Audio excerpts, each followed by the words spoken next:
Hello. I'm still a little bit snotty, so please bear with me. This is the last lesson in the first Fetter. So, this is where I'm going to sum up with everything that we have talked about identification and non-self. So, there's going to be Q&A, and I'm going to kind of collect everything and then end up by asking you different questions for you to look at and reflect upon before you move on to the second Fetter. If you have done all the other lessons and you've gone through all that, then you might even have got a guide, or you might have signed up for Vince's Sunday meeting and have participated there. And what you probably have realized is that a lot of people, whenever you enter anything, they ask you, have you gone through the gate? And I know that I haven't talked about that in the previous video, so I'm just gonna clarify what that means. In Buddhism, we talk about a gateless gate, that you cross, that there's this gate, there's this you look towards that you really want to cross, and that's like the awakening. That's you want to become awake, and there's this thing in front of you, and then when you see through self and you realize that there is no separate self, there's no I anywhere. There's just thought and assumptions and perceptions, and that is created into an ego, what I call an ego, created into something. So nothing is created into something. And when you realize that, then you kind of pass through the gate, and when you turn around and look back, you see there was no gate, because obviously there wasn't. There was nothing to reach, because there's no one to reach it. There's no separate self. There's no separate I to let go of. So when you are asked, have you crossed through the gate? Have you passed through the gate? If you know that there's not a separate self, and you know you have seen through self, and you know that it's all mind made. It's insane what we're creating with our mind. But you realize that it's just mind made. There's no physical thing that is an I. Just like if you look at a car, you look at a car and you say, this is a car. But how much do you remove from the car? If you remove the windshield and you remove one of the seats and you remove, how much can you remove until it's not a car anymore? And then how much do you add for it to actually be a car? Because it's by itself, it's not a car. It's the sums of it that creates that illusion of a something. So that's the nothing being created into a something.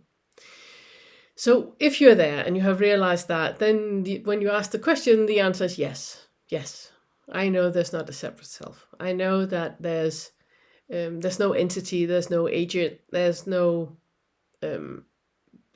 separate anything. There's just thoughts and assumptions, and that is what is creating me. And I spoke with a friend the other day when I was trying to explain this thing about that is like, with the ego, because obviously the ego is not real. It's just a character. It's just a name we have given something to kind of like, just like Christmas is a name we have given to something, to say that's that part of the month, and that's what we do in this part of the world. And it's the same with the ego. And I was using the analogy of Ryan Reynolds being Deadpool, that Ryan Reynolds obviously know that he's not Deadpool. And Deadpool cannot wake up to be Ryan Reynolds, because Deadpool is not real. It's just a character. It's just a character. And your ego is like Deadpool. That's your Deadpool. So the character that you have is following a script where it's about your gender, your education, your thoughts, your past, your assumptions, all of that. That is part of the character. And that character cannot wake up. The ego cannot wake up because it doesn't exist. there's Ryan Reynolds, someone. Now I'm saying it like that. I'm gonna further down the line. I'm gonna dissolve that as well. But it's just for you to have an idea of which direction we're going.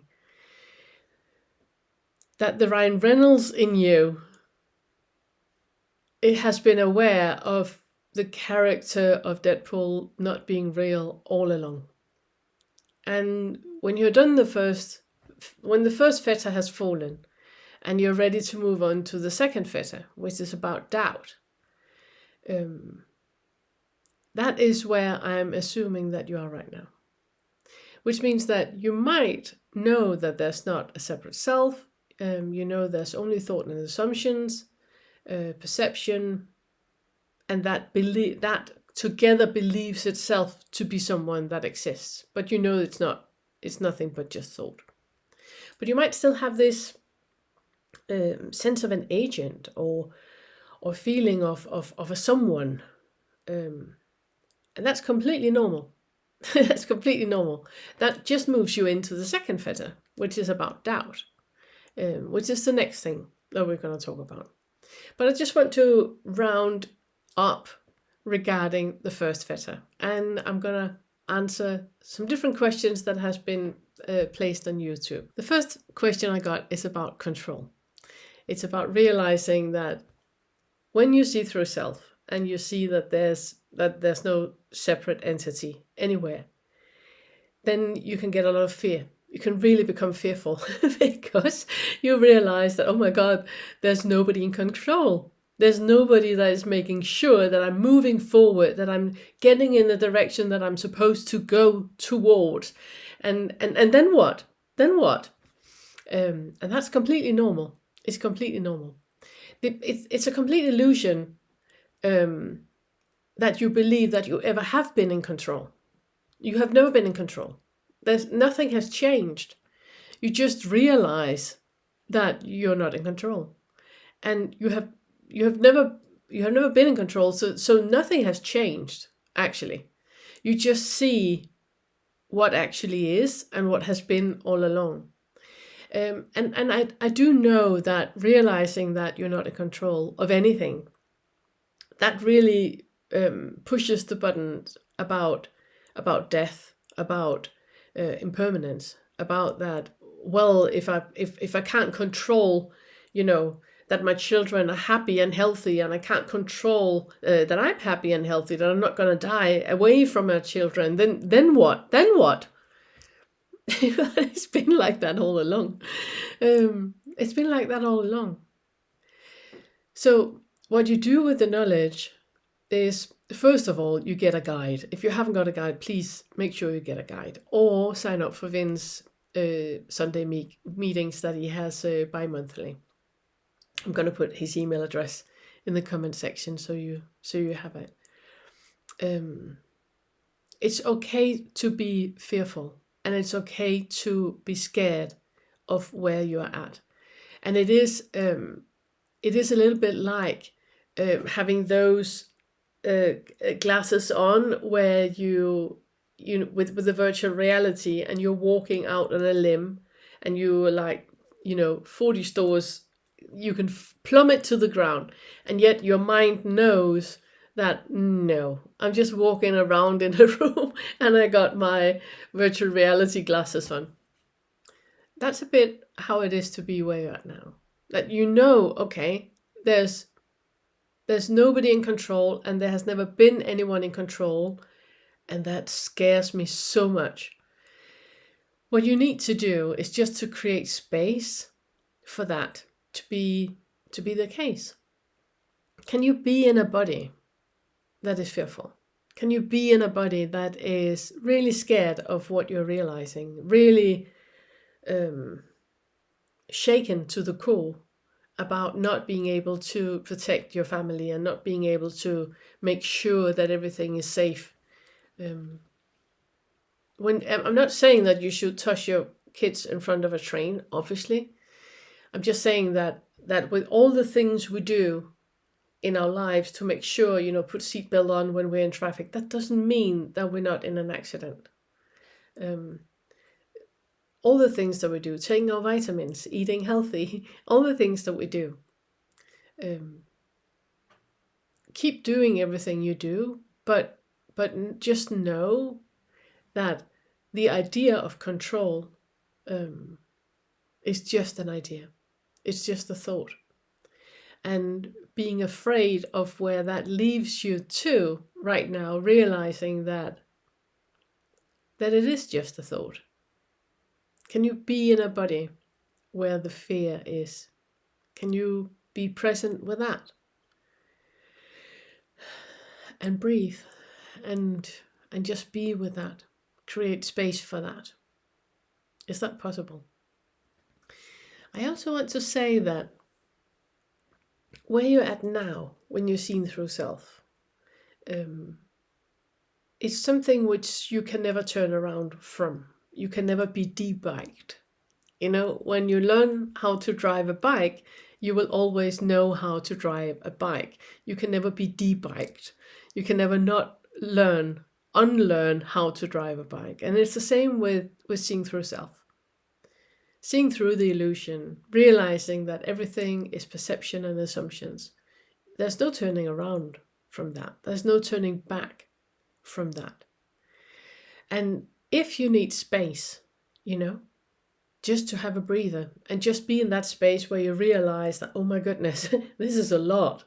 Just create space for that. And if you still have that, like Vinci's saying, that you keep going to the fridge to look for the milk that is not there. If you keep looking and looking and looking for the self, and you keep trying to find it somewhere, that's okay. It's completely okay. It's part of the process. For some people, it's just like, oh, okay, and then that's it. And for other people, it's ongoing, looking and looking and questioning and questioning and looking and questioning. Is completely fine. It's why the next Fetter is about doubt. So no matter where you're at, if you keep going to the fridge and look for the milk that is not there, then just be fine with that.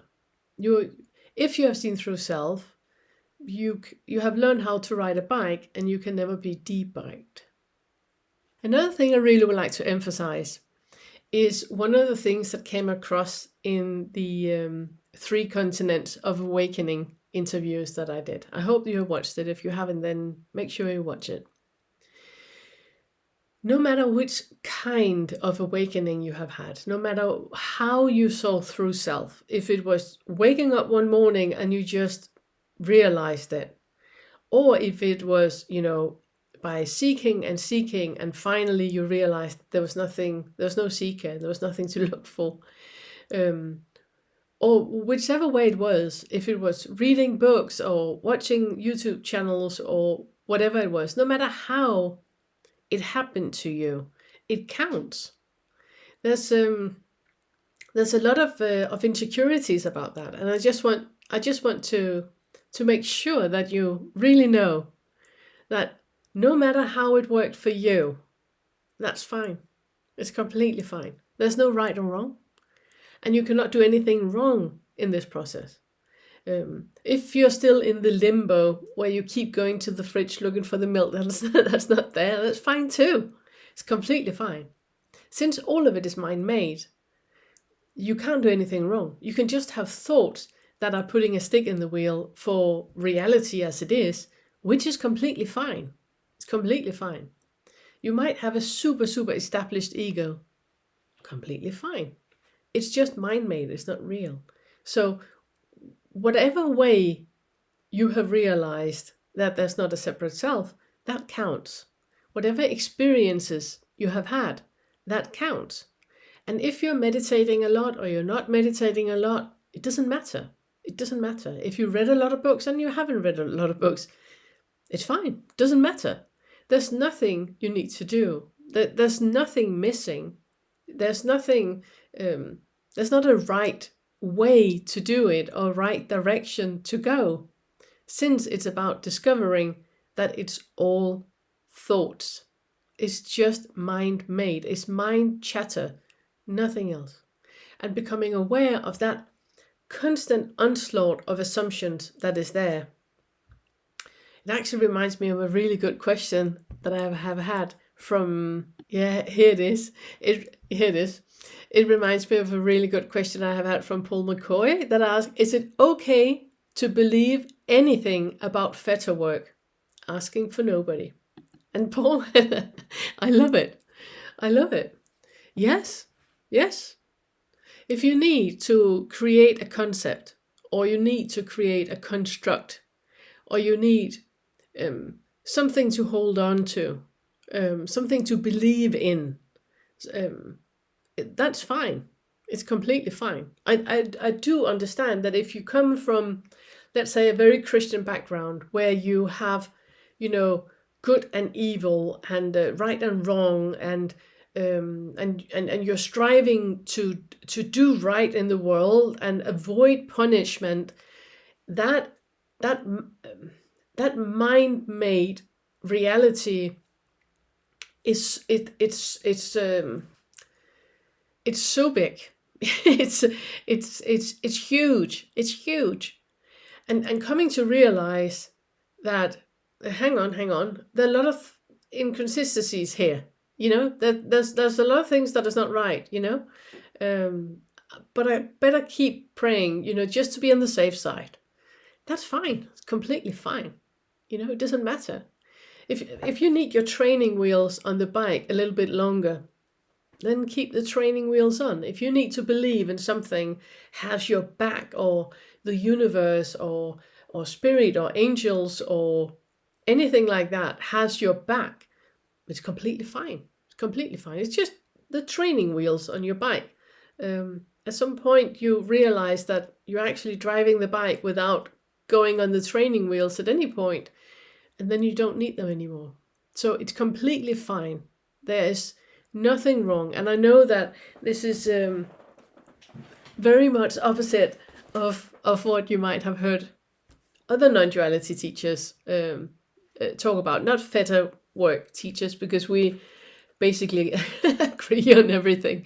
But you might, if you have stumbled into a non-duality channel and you have, kind of been chastised for needing your training wheels on your bike a bit longer, being told that, but there is no one. It's completely true, but it's not helpful. It's not helpful. If you need anything to support yourself in realizing that it's all mind-made, that is only mental constructs, nothing else, that every perception and every assumption that you have, it's just mind-made. If you need something to lean up against, completely fine. Completely fine. I have received a really good question from Vinay Kumar, and you say, how to observe the thoughts. I always end up with identifying with it. Before I know it, I would have already been identified with thoughts. And if I understand your question correctly, what you're saying is that you have this, you are aware that there's no separate self. And you are aware that the one believing itself to exist is just thoughts. But you keep having those assumptions about everything, and you have like this reaching out and kind of like pulling in what you see. If I ask you to look around right now and you look at things around you, you can feel that there's kind of like a darting out from your eyes, darting out to something and grasping to something and kind of pulling it in as a something. So that is a plant, and that is, a garden, and that is, so there's this constant identifying with my surroundings and with what I see. And on top of that, there's an opinion about everything, It's a nice plant, it's a nice garden. It's raining, that's not nice. And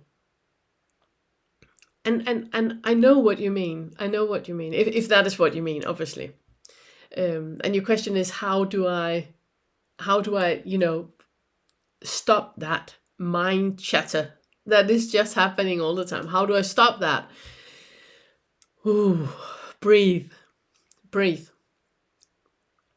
biggest delusion that we have about our thoughts is that we need to do something about it. That just because you have a thought about something, we think that we need to do something. That's part of the ego. That's part of that push-pull. If you think about tomorrow, then you start to plan what you want to do about tomorrow. Or then you think, oh, I shouldn't think about what I want to do tomorrow. I better want to wait and see what happens. Then I shouldn't think about it. So you keep reacting to the thoughts that are coming up. That's the biggest delusion. You don't need to do anything. You don't need to do anything. Whenever a thought comes, a thought can just happen. And that's it. You don't need to act on it. You don't need to do anything. Just like when you hear sound, you don't need to do anything. If you smell something, you don't need to do anything. If you taste something, you don't need to do anything. The thought is the same thing. You don't need to react to it. It can be on that level that the seen is simply the seen and the heard is simply the heard, and the cognized, the thoughts, are simply thoughts. That's it. So what I would recommend you to do is to find out when you're catching yourself in the thoughts and you're catching yourself in believing in the thoughts, because that's another thing. We tend to believe what the thoughts are telling us, even though it's like, oh my God, the drama that thoughts can, the avalanche of drama that thoughts can push yourself into. You don't need to believe it. You don't need to believe it. The thoughts and the ego loves drama, loves it. It's like you're, creating your own reality show where, she's wrong and he's right and, all that. Yeah. You don't need to believe any of it. Don't need to believe any of it. It's just thoughts. Just like if you smell a rose, you might have, this is really nice smell. But for somebody that's allergic, it's not. Or taste a strawberry and go, really, really nice strawberry. But for somebody that's allergic, really not. So there's not an intrinsic value to anything. It's just the mind that is putting that intrinsic value into things and emphasizing and saying that this is how it is. It's not. So if you can keep that awareness about you, noticing the thoughts happening, noticing the urge that the thoughts, kind of want you to do something about it. And then looking at that urge that you have, you don't need to do anything. You can allow a thought to be there. You can allow an urge to be there. Can you be in a body where you have that urge and just be with it, not doing anything about it, just being with it? It's also what, if you've been to meditation classes, in some meditation practices, when you kind of like feel a pain in your body, or you feel that your leg's starting to sleep, or then you're asked to look into it, look into that, being with it, that urge that you have for it to stop or to change or to be different, which is mind-made. Can you be in a body where that urge is present without acting on it? Is that possible? And it kind of leads me to the next question from Mimi. Thank you so much. I use Facebook to see what my triggers are. What to do with my triggers. Well, Mimi, it really sounds like you're already doing it. I mean, well done you for going on Facebook. I mean, there's no humane thing happening in a comment section on Facebook. Oh my goodness. But it's really good, like you say, Mimi, it's really good to become aware of the triggers, because that gives you an indication of the assumptions that you have. You have assumptions about yourself, ideas about who you are. And funnily enough, that one is always right. And you have assumptions about what is going on in the others, what is happening out there. And funnily enough, they're wrong. So going on Facebook and really becoming aware of that mind-created division that we have between ourselves and everyone else, that is just mind-made. And when you ask about what to do about the triggers, well, it's a bit like the answer that I just gave before, that just because you have an urge and you have that trigger happening, it doesn't mean that you need to act on it. You can go on Facebook with the purpose and the intent of realizing that trigger happening. And then you just see what happens.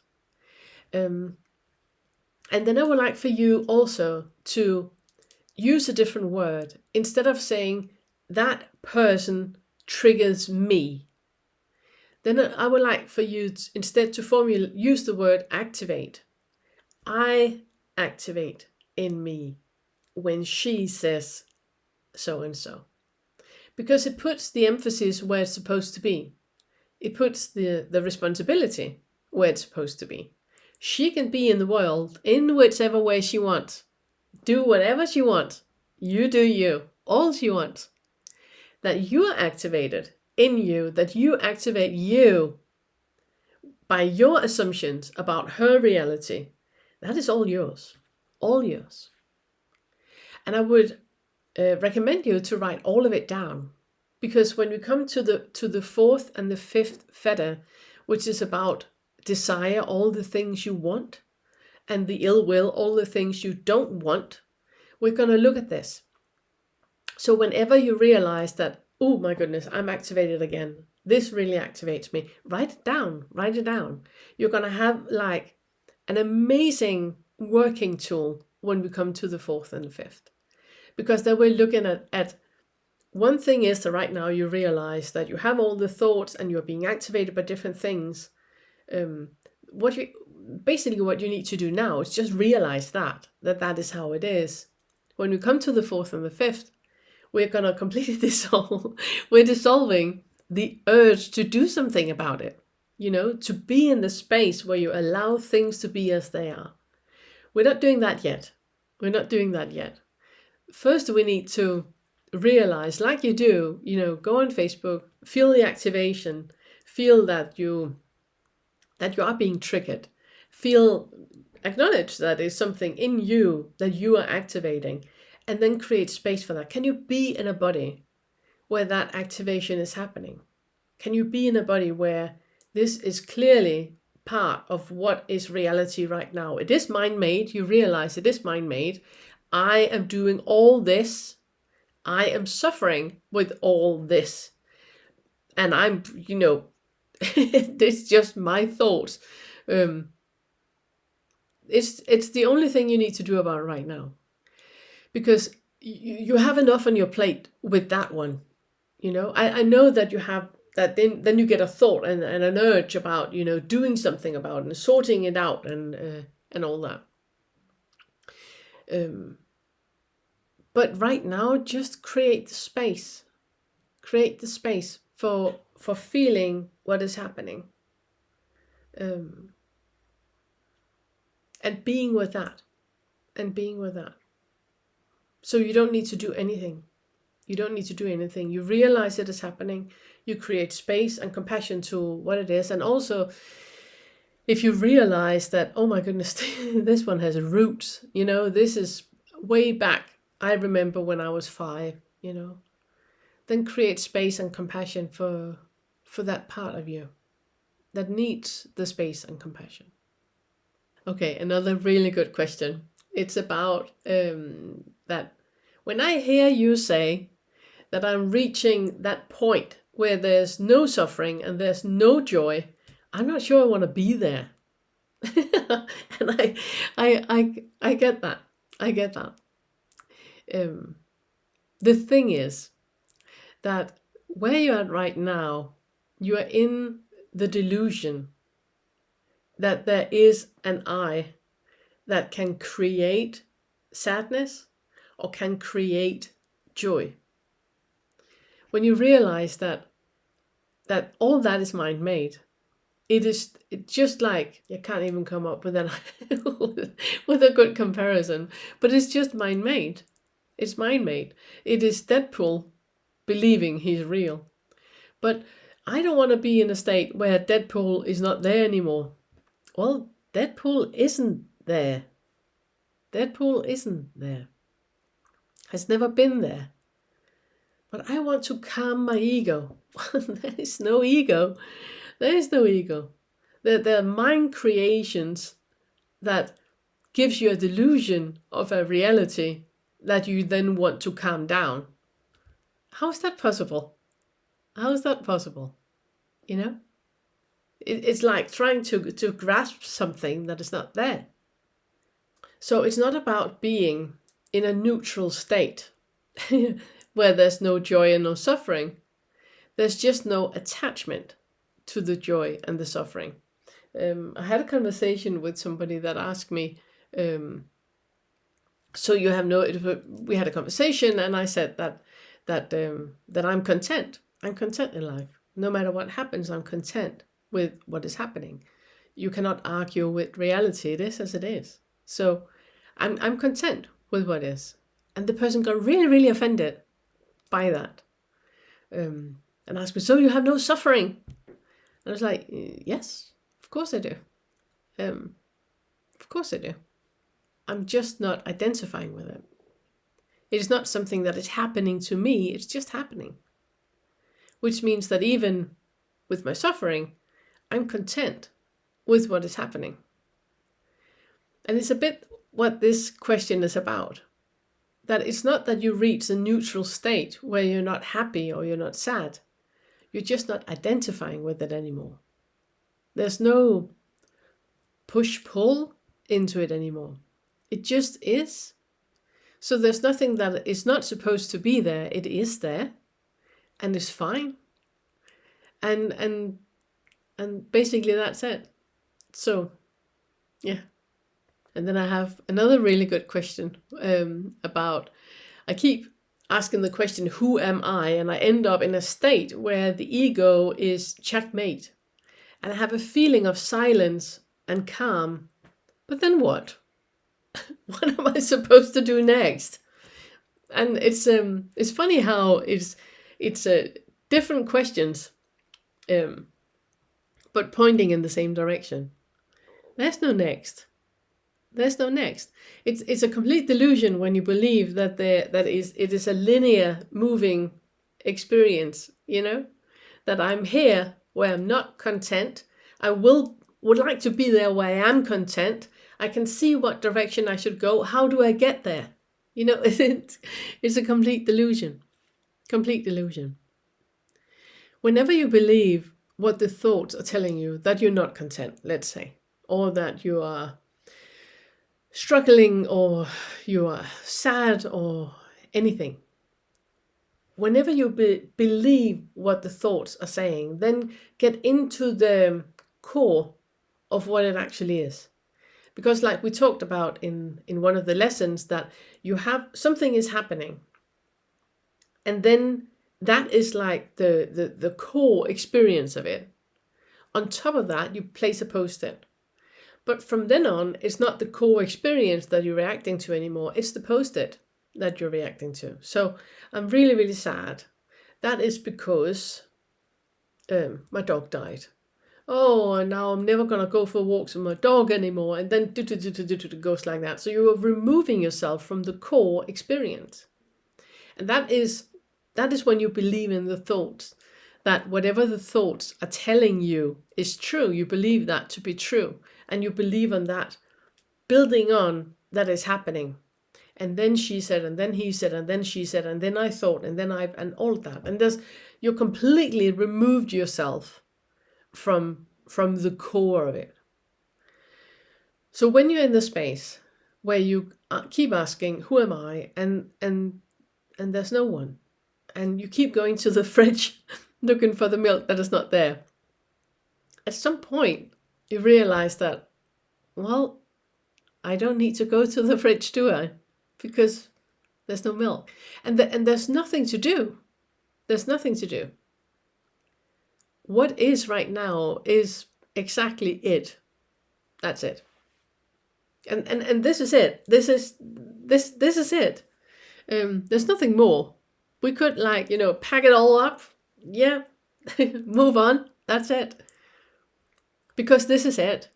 But all the fetters, what we're working with in every single of the 10 fetters, it is this, but just with a little different angle in it. So you will reach a clarity in the delusion that you have. Because right now you know there's not a separate self. There's no individual I being here anywhere.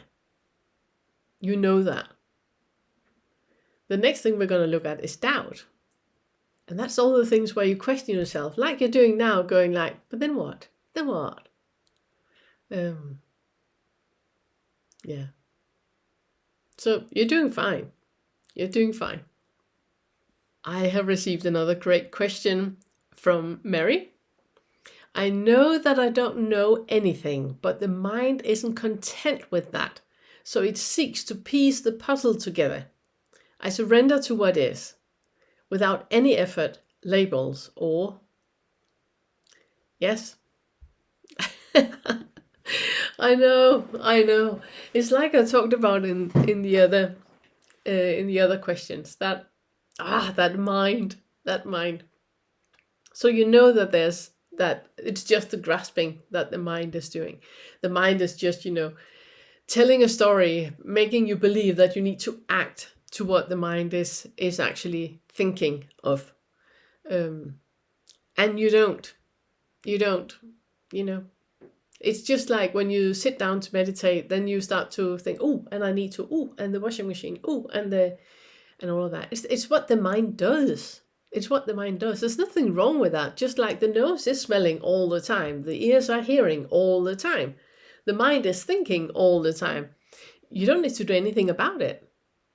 You can just leave it. So that, and then just, bring awareness to it. Bring awareness to that grasping that you have all the time. And just be curious to it. Sign up for Vin's Sunday meetings, and then ask the other guides what they're doing. How do you manage when the mind just keep grasping like that? And it is just noticing what is happening, noticing that that story that the mind is telling you that, yeah, but this is important. This is something I really should look into. That this is not something we can just leave. It's just mind made. It's just mind made. It's just like the preferences that that the mind puts on everything. You smell something and go, oh, I don't like that. Or you smell something else and go, ooh, I like that. It's just what the mind does. It's what the mind does. There's nothing wrong with it. It is just like it is. I have received 2 really good questions from Flo, and it's about being in an abusive relationship. The first question is reflecting on what happens when 2 people come together, bond, but one psychologically abuses the other and makes them question reality. How much of that is real, and how much of the trauma is real? And the first thing I want to say is that it is real. Don't deny it. Congratulations, for realizing that you were in a position where you were abused, and for that you need compassion. You need compassion for what happened, for the experiences that you had, and to spiritual bypass it or gaslight yourself with saying, well, there's no why it didn't happen and all of that. It's not helpful. It's not helpful. It did happen. You were bruised. It was painful. And you need to create space for that. You need to have a lot of compassion towards that happening in your life. The other question you ask me is, I need to let go of the identity I held on to before experiencing narcissistic abuse. I'm not that naive person on the path to love anymore. I'm lost, but I will find myself again with time. But I'm impatient and hurt.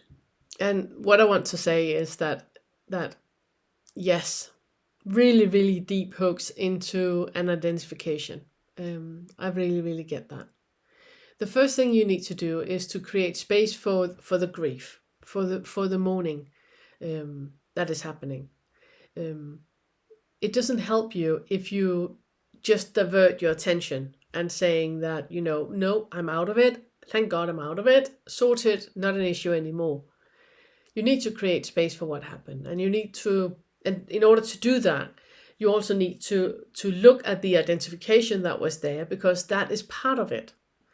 When you say with you're no longer the person that is just looking for love, I mean, no, that's good. That's good. Looking for something to soothe you outside of yourself is never a good place to be. In you have all the love that you need, and now you have the opportunity. This happened, which put you in a position where you can only heal yourself with love and compassion, and you getting in contact with that love that you have towards yourself to break free from narcissistic abuse, to break out of a relationship like that, to pull yourself away. I completely relate, and I understand how difficult it must have been to be in the place where you know that, okay, I need the distance now. I just need a clean cut, completely the distance from everything, to put yourself in the place that you're in now. And when you then make contact with love in you, because you need that in order to heal, then, like I said to the others, ask yourself, can I be in a body that has this much pain, that has experienced this much sadness and fear, the constant grasping for this relationship to work, where part of you knew that it didn't and it wouldn't. And knowing that no matter what you thought that you could do to make it work, it never would. It never would. So for you to be where you're at now, make contact with that compassion and that love, and allow yourself to be sad and frustrated and miss and it's okay to feel all that. It's okay. What will help you when you're done with the grieving, and you start to be on the other side of the emotions, and you start to see things clearly, is that you're gonna begin to see what identification you had that motivated you to that kind of relationship. And I'm not saying it's your fault. Please don't hear that. It's not what I'm saying at all. What I'm saying is that we have different motivations to do things. And it's important to look at that, because it's part of our identification. We buy a certain car because we identify with the person that drives a Tesla or 4x4. And that identification is part of what put you in the position. And that identification needs to be looked at. And it's safe to look at it, especially now where you're wiser. I mean, you're out of the relationship. You realize that it was narcissistic abuse. You realize that. And the thing I also just want to say, I have a friend that was in a relationship with a narcissist, and he keeps asking, what did I do wrong? How did I not see it? How and I believed it, but I'm not like that. I keep justifying the hurt that he feels. And I understand that is kind of like colliding with sitting and talking about that there is no separate self. But it's not possible for you to look at the delusion of a separate self if there is something that needs your attention. And it's why I put a lot of emphasis in my work with the Fetters. I put a lot of emphasis on childhood trauma, on previous experiences, to create space for what is. So you really truly step into the position where there's no longer any assumptions or perception about anything. There's just the pure being. Um, and that is what you need to bring awareness to, to really, really become aware um, of the hooks in the identification that was part of you in that relationship, and which part of you can unhook that, with love and compassion and unconditional acceptance to what is. Never try to change anything that is. It is as it is, and we need to create space for that. Yeah. If you have any questions, feel free to write to me. Then I have a really interesting uh, row or conversation with Evian. I say, please help me understand. So if someone steals my handbag in the street, is that just happening? And then yes, yes, that is just happening. Your handbag is stolen. Um, Obviously, you need to contact the police and do the insurance claim and all of that. So it's not about saying that no, that didn't happen. Just like I just talked about with Flo, that yes, it did happen. Narcissistic abuse did happen. Your handbag was stolen. What we talk about is the identifying with someone stole my handbag. Why does this always happen to me? And all that. So it's the identification with it that's the problem. It's not so much the stolen handbag. It's the identification with it. I hope that clarified it for you. So that was it. If you have any questions at all, feel free to ask me. I'm gonna ask you some questions now, and I would like for you to write them down and reflect on them before you move on to the second fetter. And the first question is, what is reality right now? How do you know what is reality right now? So what is reality and what is fantasy or imagination? How do you know the difference? Look into the experience of what is reality and what is fantasy. How did you use to emphasize your sense of self in order to be in the world? So how did you use to be in the world and emphasize that sense of self? How did you use to identify?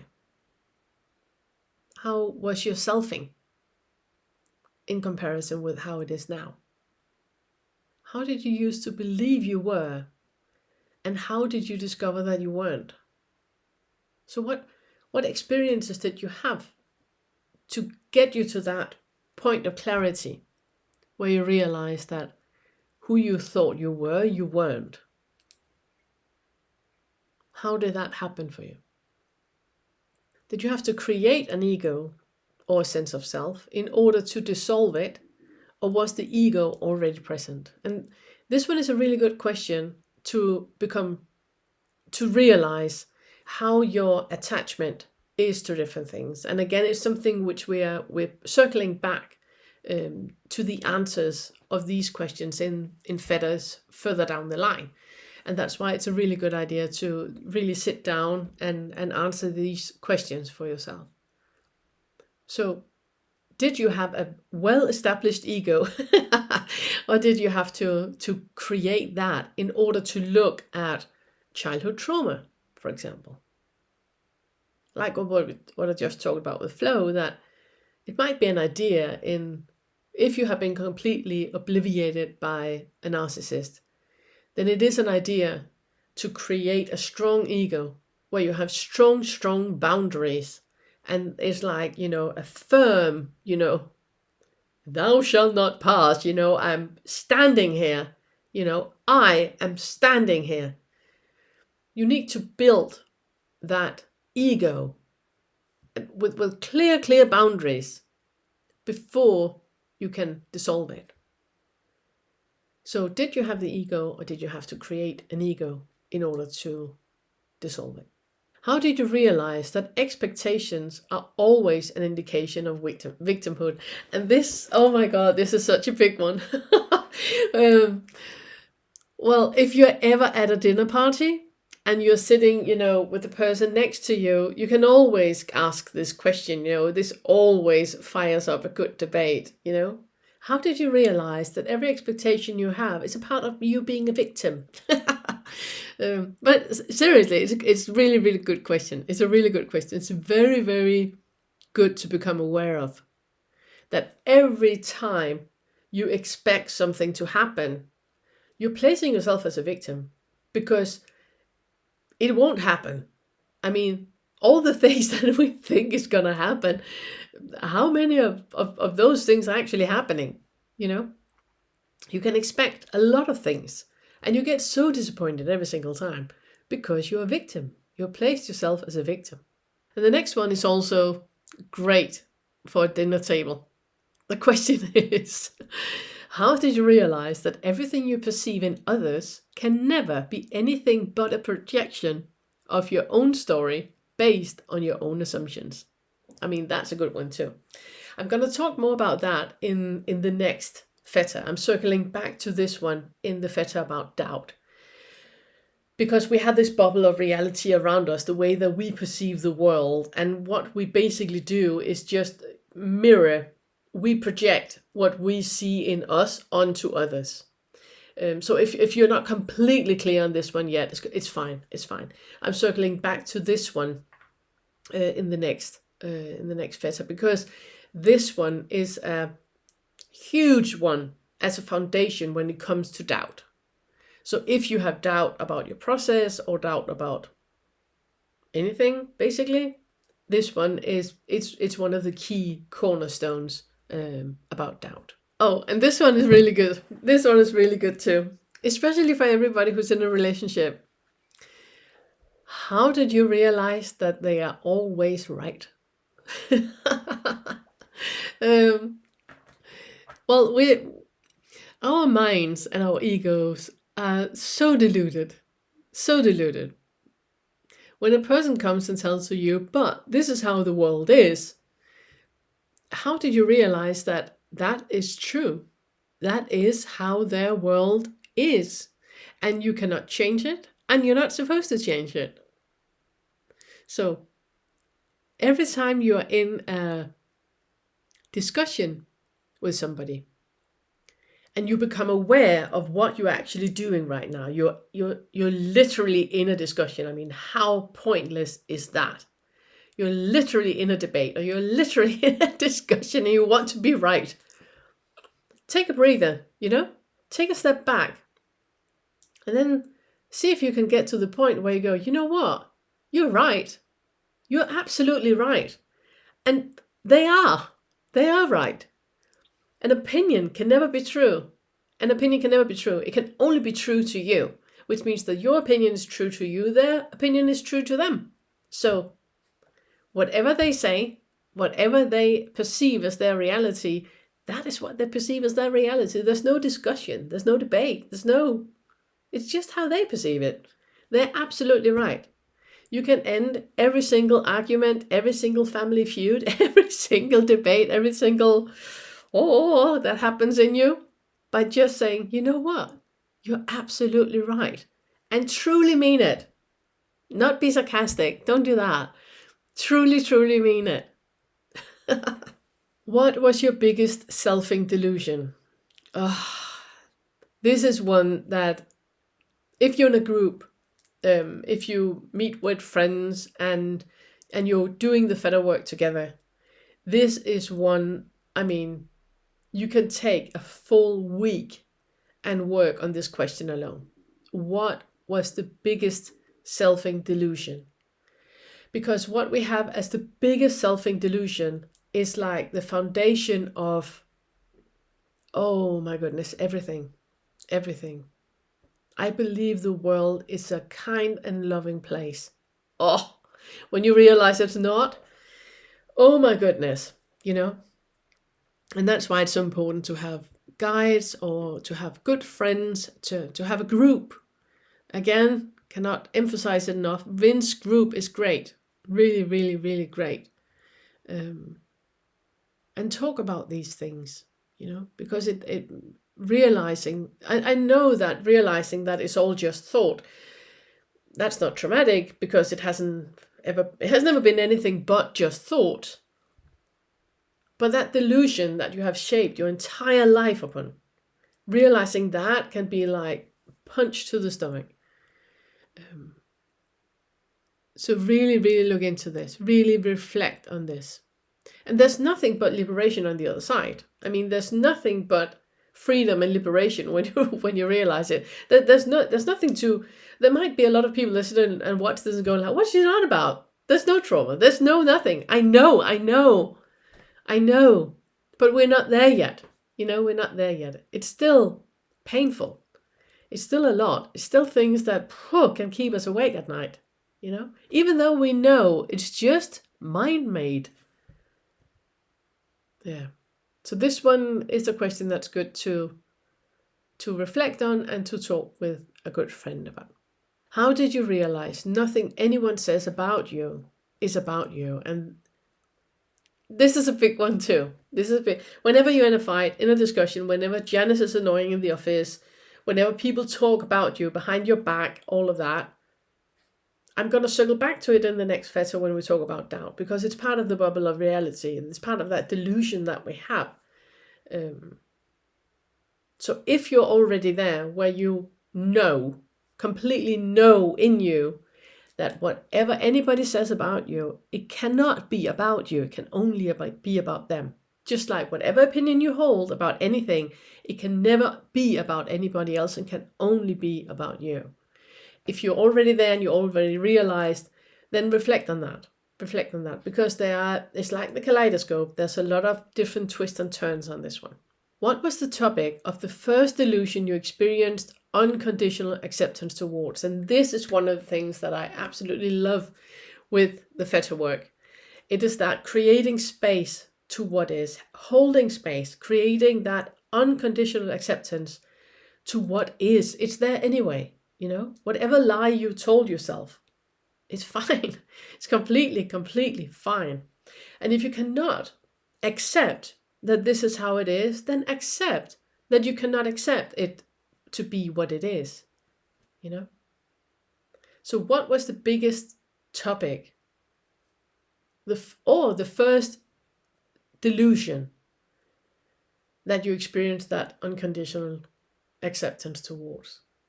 And the first thing that you really experience that with, it's very important to notice that, to really create,